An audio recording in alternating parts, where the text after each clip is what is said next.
Pain in the bottom can be worrying, and let's be honest, it's not the easiest thing to talk about, but you're not alone. Anal pain is much more common than most people realise, and there are many possible causes. I'm Dr. James O'Donovan, a medical doctor with over 10 years of clinical experience, and on this channel I help you understand medical symptoms in a clear, calm and judgment-free way, especially the ones that people often feel embarrassed to ask about. Today we're going to walk through 10 of the most common causes of anal pain, what symptoms to look out for, practical things that can help, and importantly, when to speak to a doctor, including red flags that you should never ignore. And as always, this video is for general educational purposes only. It's not personalised medical advice, so if you're worried about your symptoms, please do speak to your own healthcare provider. So first of all, what causes anal pain?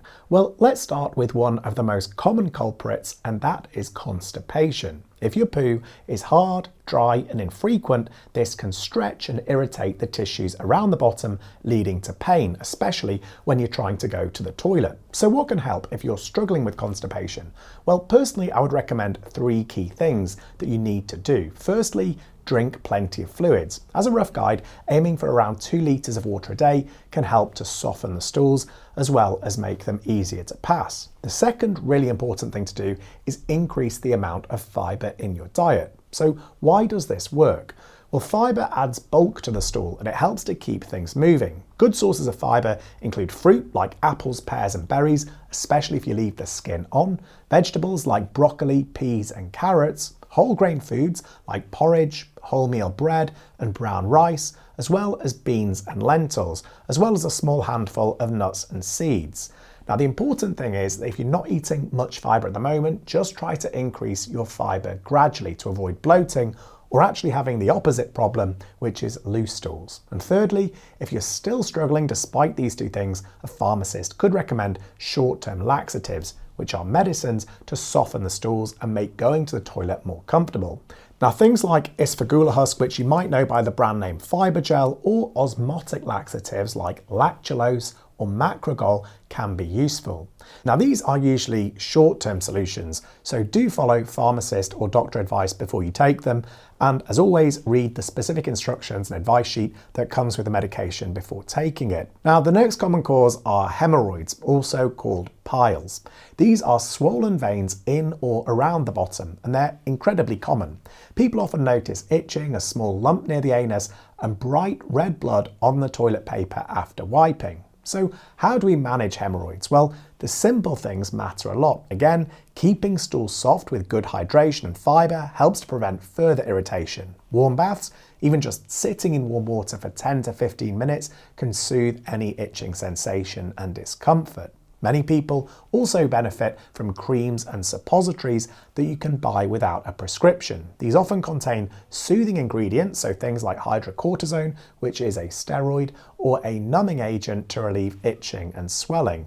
Now you can always ask your pharmacist which one is most suitable for you, and again make sure you read the information leaflet that comes inside the packet. Now another important point to prevent piles is to try and avoid straining. Straining means really pushing, holding your breath and forcing stools out. Instead, take your time, relax, and if needed, place your feet on a small stool to raise your knees above hip level. This can make things easier to pass.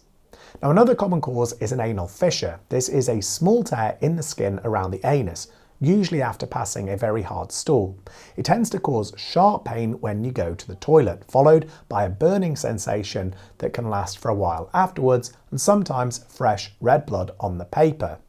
Now management focuses on softening stools, staying hydrated, and using warm baths for comfort. In some cases, your doctor may prescribe a special cream to relax the muscles around the anus and allow healing.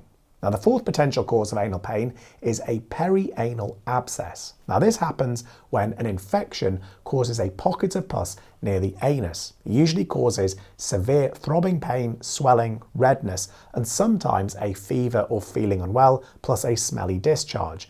Now this is not something to ignore. It needs medical attention, often antibiotics, and sometimes a small procedure to drain it. Now following on from that is an anal fistula. Sometimes after an abscess has healed, a small tunnel can form between the inside of the anus and the skin. People often notice ongoing pain, irritation, and sometimes discharge or leakage. This typically requires surgical treatment, so again, if you notice these symptoms, please seek medical advice. Next are muscle spasms, also called Proctalgia Fugax or Levator ani syndrome. Now these are sudden, cramp-like spasms in the pelvic floor muscles. They can be very sharp and they often come out of the blue, sometimes at night, and they can last from a few seconds up to several minutes. Now, warm baths, gentle stretching, and relaxation techniques can help, but if symptoms persist, pelvic floor focused physiotherapy or medication might be advised, and I've included more information in the description box about this particular problem. A skin irritation can also be a cause of anal pain. That's because the skin around the bottom is delicate and things like fragranced soaps, excessive wiping, moist toilet wipes, or sweating can lead to irritation. Often the area might feel sore, itchy, or even sting. Now the key here is to avoid irritants. Instead, use plain water to clean and apply a simple barrier cream like zinc oxide or petroleum jelly to protect the skin. Now the other possibility of a painful anus is sexually transmitted infections like herpes, gonorrhea or chlamydia, as well as fungal infections or skin infections, all which can cause discomfort, itching or even ulcers around the anus in severe cases. Symptoms do vary, so if you think infection could be a factor, please do contact your doctor, or if it's sexually related, a sexual health clinic. Now, we should also mention trauma or injury. This might happen from vigorous wiping, scratching, when itching, straining, or injury during sexual activity. Most can improve with gentle care, soft stools, and time, but if pain isn't improving, again, it's worth getting checked. And finally, a really important cause, which is anal cancer. Now, this is rare, but if you notice any of the following signs, then you must speak to your doctor urgently. So firstly, bleeding from your bottom, also known as rectal bleeding. This is not just the odd spot of bleeding, but persistent or unexplained bleeding. Secondly, a lump inside or around your anus that wasn't there before or feels different from usual. Persistent pain, discomfort, or itching around the anus that doesn't go away. A discharge of mucus, which is a slimy fluid from the anus. Changes in bowel habits, such as pooing more often, looser stools, or loss of control of your bowels, a sore or an ulcer around the anus that doesn't heal, as well as swollen lymph nodes in the groin. That's feeling lumps in the groin alongside any of the above. The other important point to note is that I did mention bleeding there. Please do remember that bleeding can occur in many other cases, such as hemorrhoids or piles, which are not sinister, and you shouldn't worry unnecessarily. The key thing is do speak to your doctor because they'll be able to evaluate and find out why the bleeding might be occurring. So what habits can you do at home? Well, simple habits make a big difference. Like I mentioned, drink plenty of water, eat a fibre-rich diet, avoid straining or sitting on the toilet for too long, use warm baths for comfort, avoid fragrance products, and please considering ice wrapped in a cloth if the area is swollen. Basic pain relief like paracetamol can help with pain, but avoid ibuprofen if you're bleeding from the bottom. Finally, try not to scratch and consider reducing spicy foods, caffeine and alcohol if these are causing your symptoms to flare. So my final message is that anal pain is actually more common than you would think, and although it can feel embarrassing, health professionals deal with this all of the time. With the right approach, most causes improve and help is always available. If you found this video helpful, please consider subscribing, and if you feel comfortable, please share a comment. Your experiences could genuinely help someone else watching this video.